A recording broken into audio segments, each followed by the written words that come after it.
Hey, welcome to the Mind of Iggy. Just wanted to pop in here before the storm comes, because I'm going to dance in the rain when it rains. But I kind of wanted to let everybody know I'm not going to be showing up at the drum circle this weekend, just because last night I had a fever, about 100-degree fever, and then I'm on a tincture right now, the tincture from the Nemenha, my medicine people, my medicine family. And they sent me some stuff. And I had the chills really bad and wasn't feeling good last night at all. But I'm on the mend now. I'm feeling a lot better. But I have to keep taking this tincture for at least 24 hours. Every hour it's a special concoction that they make, just to kind of get my strength back. Now, I do suffer from asthma and ragweed really bad. It's like really knocks me out. I'm outside, so maybe if I cough a little bit, I'm not dying here. It's just the allergies. But just to play safe, I took a COVID test. It came back negative. I'm fine on that front. I'll probably take another one just to make sure. But I don't have any of the symptoms now that I was feeling yesterday. But I want to play safe. My immune system's probably a little bit down, just because our bodies are always adjusting and always doing better. So anyways, I'm here and just wanted to talk a little bit about Cash App and Venmo and all these different things. This is on my mind. So recently here, on the past few weeks, I've been getting some weird messages from people on Instagram, especially on Instagram. They want me to send my Cash App and a cash whatever. And I asked them, hey, what's that for? And they're like, oh, well, we want to send you a gift. I'm going, gift? And so I guess there's a scam going on about people using your Cash App. And I know a lot of us throw that around pretty freely. But I guess there's ways for you to get invoiced, and then somehow they work with Cash App and different organizations, these different app companies, and flag you that you didn't pay them and stuff. And it can cause you a lot of headaches. And I guess there's a lot of weird things happening with that. So protect your Cash App applications. For those of you who probably don't realize it, some of your history is being displayed as you're using Cash App and Venmo. It's kind of like a social media. I paid this much money to this person, blah, blah, blah. I'm sure there's a feature somewhere where you might want to turn that off, but you may want to leave it on. Who knows? That's kind of your choice, but I kind of find that kind of weird that we want to share our information in that capacity, especially with total strangers, of what's happening in our lives. But anyhow, just kind of be aware of that fact. But here we are, getting ready for the storm to roll in. As you can see, my little windmill there is starting to kick in. Storm's starting to come brewing in. So protect your Cash App, protect your identity. My identity was stolen about several years ago. Someone I used when my daughter was getting ready to go to college. I had to pay for, not pay, but I had to help her out with some of her grant money and stuff. And when I went to the IRS, they looked at me and they looked at her, and they asked me if I was Ignacio Garcia, and they're like, yeah, I am. Is this my social security number? Yeah. Well, someone had filed a tax return and got a lot of money back on the return using my information. Now, I wasn't responsible for that money, which is good, because I proved who I was. But they were about to flag me and make me pay back that money if it was me. But it didn't happen, because my daughter was there with me. So I had proof I had a child, and that was my child. So anyhow, there's just gotta be on top of it, protecting your personal data, your personal information. And it's not hard to do. Just be vigilant. Just don't give away your information if you don't have to, especially to somebody you don't even know. And sometimes I watch my elderly mother-in-law and just answer the phone, and people asking her for questionnaire information and stuff. And so it's real simple to steal your stuff. How they stole who knows? Could have been somebody who worked for the person who was an accountant in my office. It could have been something when I had my restaurant, someone looked over, browsed over. They can cause a lot of damage. It cause a lot of bad will ill to you, and it causes you a lot of problems. And so, anyways, I just want to let you guys know. Just be on top of your stuff. And so here we are, getting ready to transition into the new season. Fall is here to some degree. I'm watching the leaves on some of my plants and my trees, and they're already dropping, which is kind of strange. It's kind of weird. It's like everything's been accelerated. It's like everything's kind of moved into a new direction. Like winters are sooner or falls sooner. I think it's just everything has just been pushed a little bit faster. The month where usually you would still have snow, you don't have snow. The month where you usually have a lot of heat, which is August, now you're going into fall. So everything's been uncalibrated. A shift in the dimensional plane of existence, if we want to call it that. But I've noticed that for the last 3 or 4 years that it's been happening. But I really noticed it this year, how the weather was really cool. And it's like really cold compared to how it usually is in August. Because August is usually drenching. It's like Indian summer. It's not felt like Indian summer. It's felt pretty cool and relaxing, but still, it just throws everything off in your system, on your plants and stuff, in your body, your circadian rhythms and stuff. But anyways, that's basically all I wanted to share. I'm just gonna lay low, stay home and just chill and relax, regain my strength, get back, what I need to get back in my spirit, my soul. Hopefully that you guys have a great weekend. I'm going to miss everybody at the drum circle tonight in the performance, Justin's performance, but I got to take care of my body. I got to take care of me, and that's something that we all should do. If you're feeling a little off, just honor and respect yourself and respect others that you could possibly be, contagious in the sense of flu or cold or whatever. We kind of got to be our own advocates. Advocacy starts with you. So in the advocacy that you create, other people follow suit. I'm not saying run around and do all the crazy stuff that we did for 4 years? No, it feels like 4 years. But last 2 years, some things were just, and all it was, we just had to do our part, just stay home and just be ourselves and do what we needed to do. I don't think they needed to lock the whole world down, but who am I to judge? After I watched the CDC, which is it's a publicly funded company, I guess. Someone told me it's not a federal government, which I knew that. But yeah, everybody holds on to, grasps onto those words, whatever comes out of these organizations as like truth, And so they say follow the science, right? So now the science says, well, guess what? New news. We were wrong. But, you don't know what you don't know, right? Until it happens, until you're in that situation. Unfortunately, I became violently ill in January, and a whole lot of people got ill and sick and died. And, that's just the sad part of something like that can happen. But I'm grateful and thankful that I'm here. I'm grateful and thankful that, I get a second chance. Life is fleeting. Life is short. Life happens very quickly. Try to enjoy and try to be with those people that you care about, those people you love, those people who care about you. It doesn't always have to be, drama or hard work or whatever.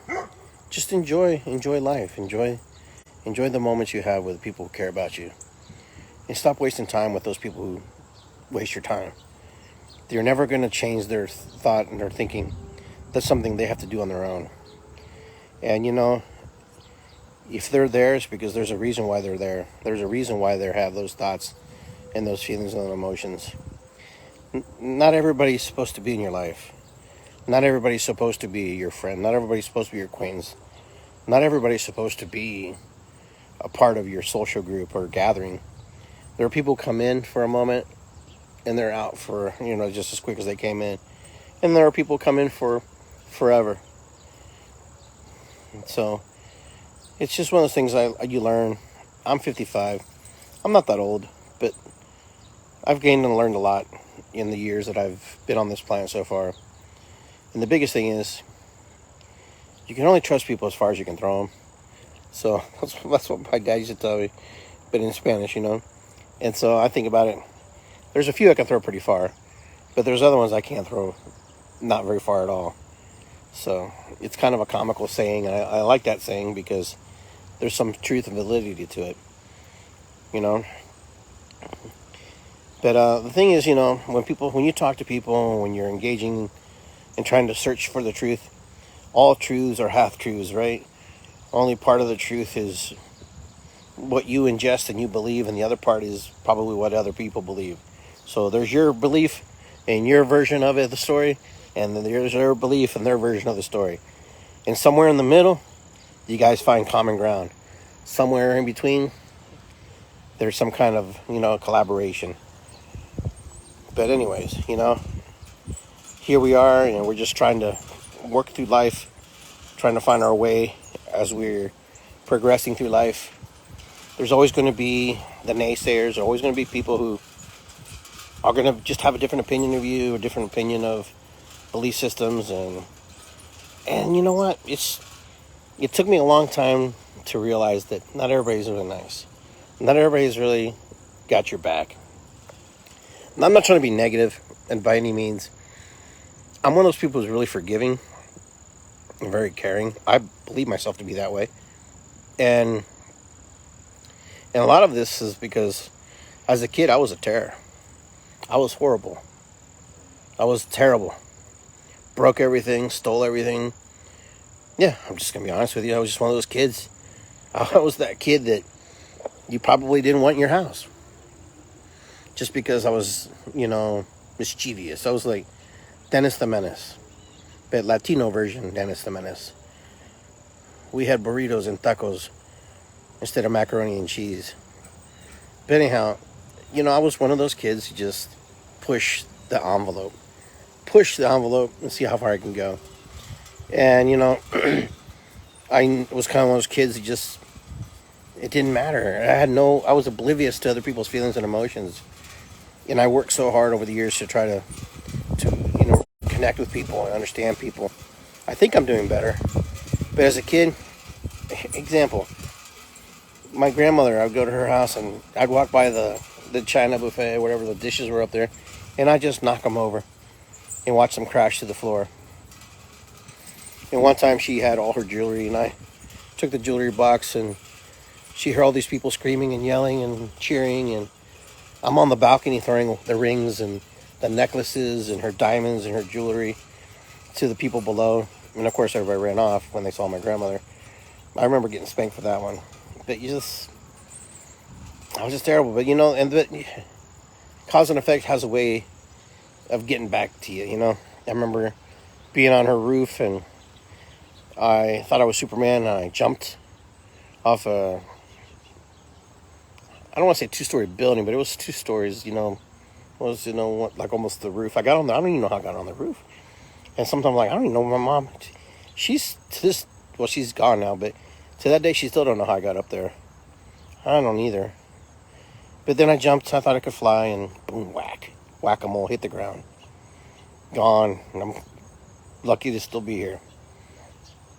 And, those are stories to share, but those are the kind of stuff I used to do as a kid. Now I don't jump off things anymore.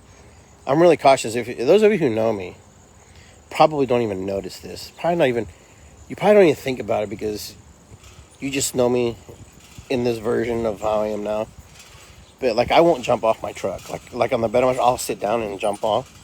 But maybe when I was younger I would. But there's always a part of me that's just always a little bit hyper focused on the sense of I don't want to jump off this because I might break my leg, do whatever, And so I'm very, very cautious.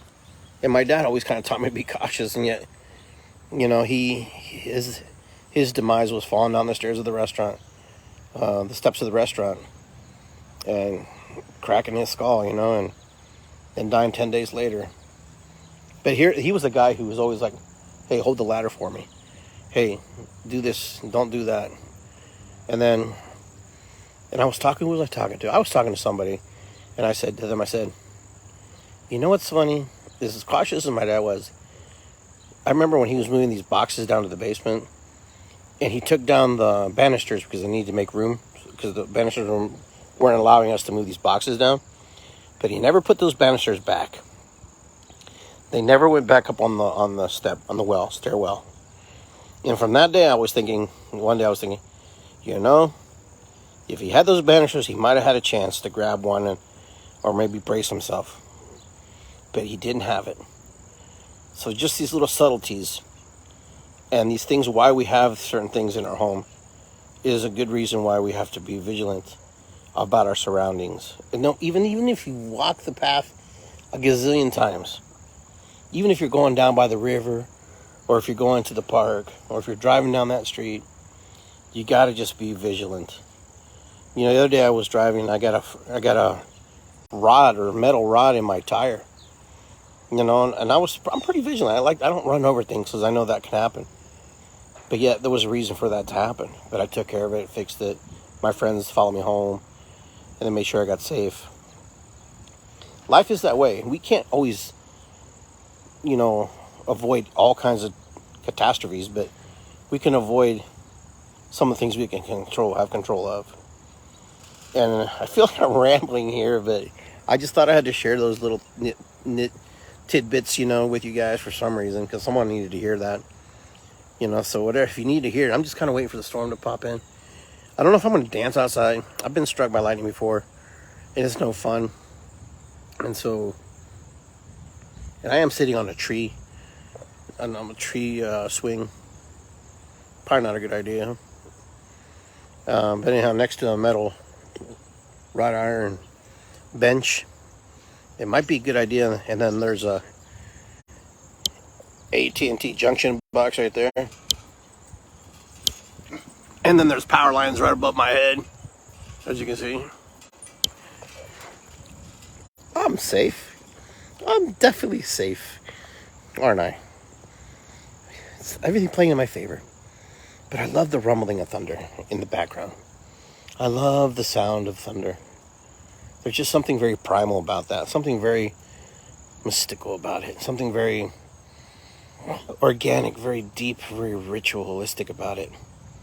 Just something about life and just the way the earth was. It takes me back to a time where the earth had no human beings on it. Where it has no human interaction. It was only the animals or the dinosaurs, whatever. But there was just no humans. There was nothing humanoid. A time where this planet was just strictly just green vegetation. And I can picture that when I close my eyes. This whole land right here, just full of trees and bushes and weeds and plant life that doesn't exist anymore. I find it very fascinating. I get really ecstatically charged with those thoughts sometimes. I find it really exciting. You know, this Mother Earth is so powerful. She's just so powerful. She's so amazing in the gifts that we have on her and all the things we have on her. And you know, earlier today I put plant medicine. Just about everything can be plant medicine on this planet. Everything that we eat, everything that we ingest.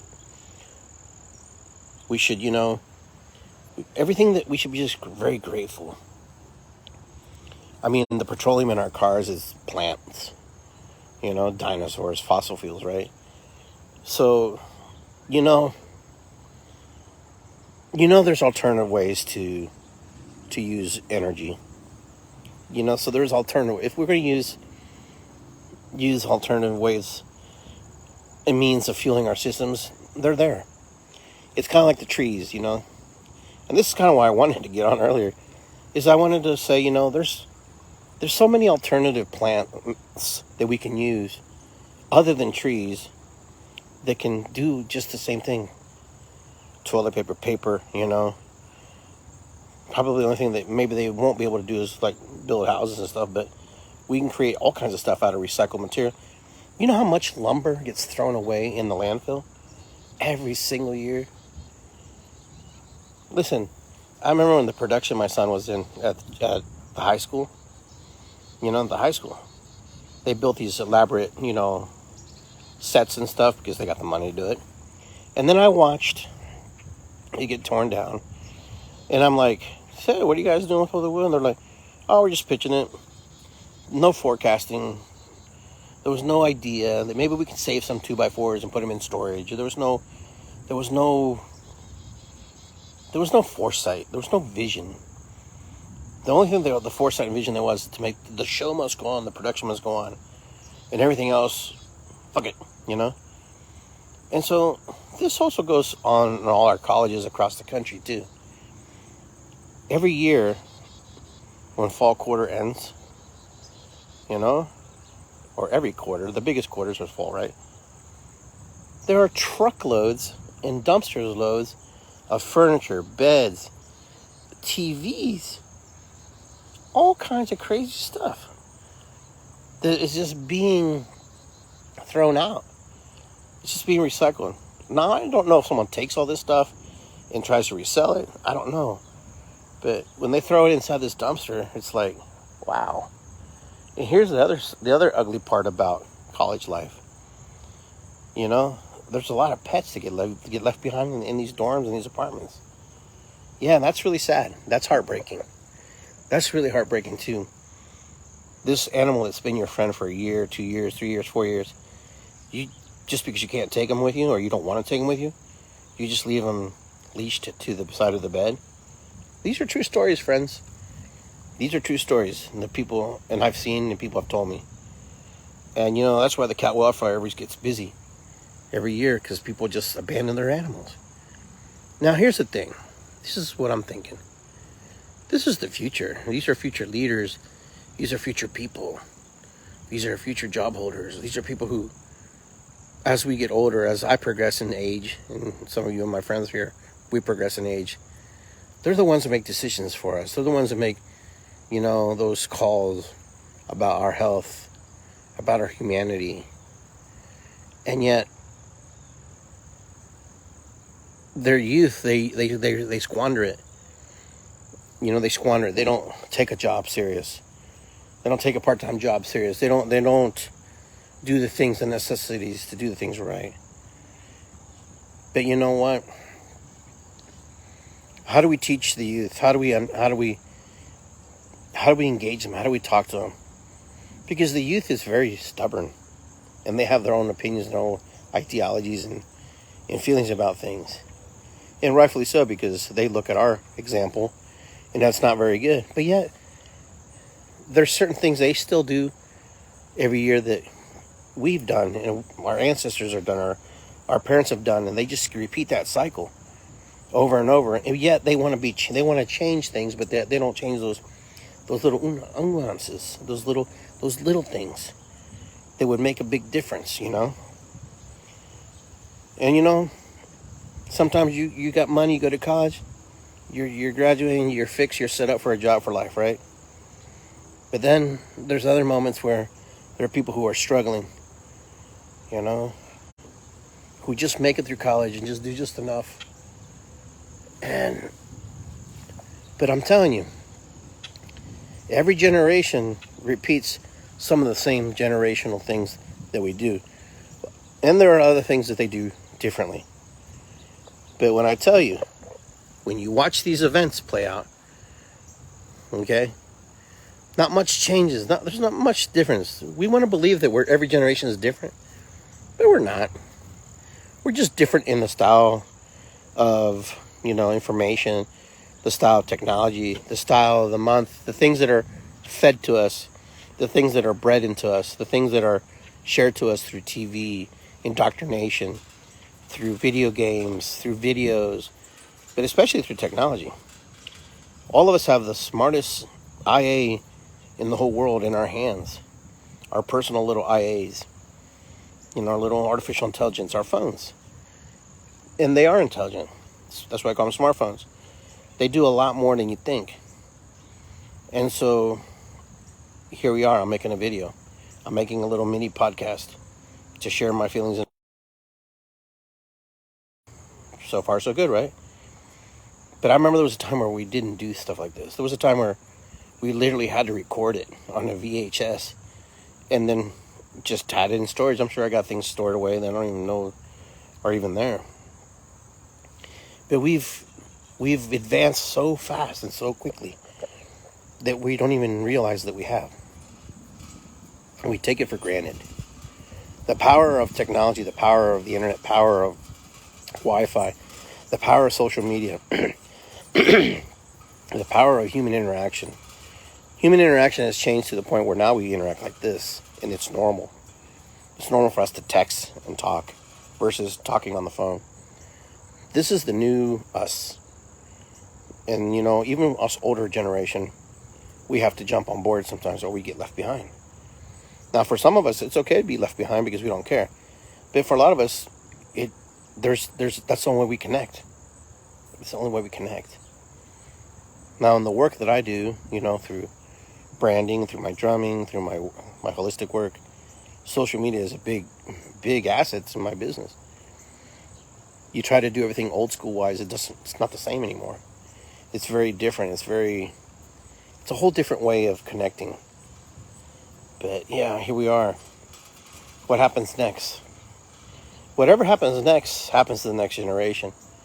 And we get to watch the struggles, and we get to watch them move through that energy as we move through it with them. But the one thing we do know is we're not going to be here for long. You know, ask yourself, where are you going to be in the next 20 years? Some of us won't be here. You know, I'll be 70-some years old. You know, 75 years old 20 years from now.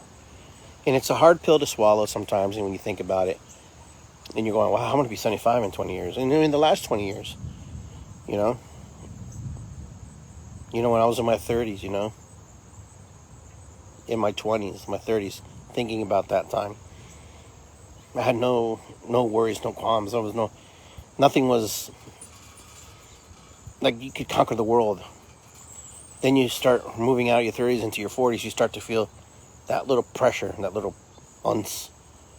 Then in your 50s, you're kind of like, I don't really care anymore about anything. It's like, I do care, but I don't care. It's not so important now. It's more about me. And then in your 60s, you kind of go back into that frame of mind where, you know, you're just trying to find your way in your peace and your bliss in the situations that you're in. So I'm watching a hummingbird over there eating off the plants that I planted this year. That's pretty cool. Sorry, I got distracted. My inner child went to play for a second. Just watching the hummingbird. All right, guys. Well, the thunder sounds like it's getting closer. It's rumbling through. And, you know, you don't have to see lightning for it to hit you. So I think I'm going to work my way back inside. And I hope that I made sense today. I'm just here, just sharing my thoughts. The Mind of Iggy. Anyway, guys, love you very much. Ho'oponopono. It's good to be here. I will talk to you soon. And, you know, just know that it's a beautiful day. It's good to be here. And you guys be safe too, my friends. Thanks, David. Thanks, Kate. Thanks all of you who popped in real quick. Those of you who are able to share. And let's get together and drum sometime. Let's get together and celebrate. I will be at Mystic Nirvana on Friday. And then I'll be at Schiller Park on Saturday, drumming with my friends. But it sounds like it's getting kind of loud. That sounds like alien spaceships roaring across the sky. That was kind of cool. That was kind of weird. Anyways, the skies are getting black. You hear that? All right. All right, Lulu, let's go inside. We don't want this to be the last thing I film in my life. Take care. Bye, guys.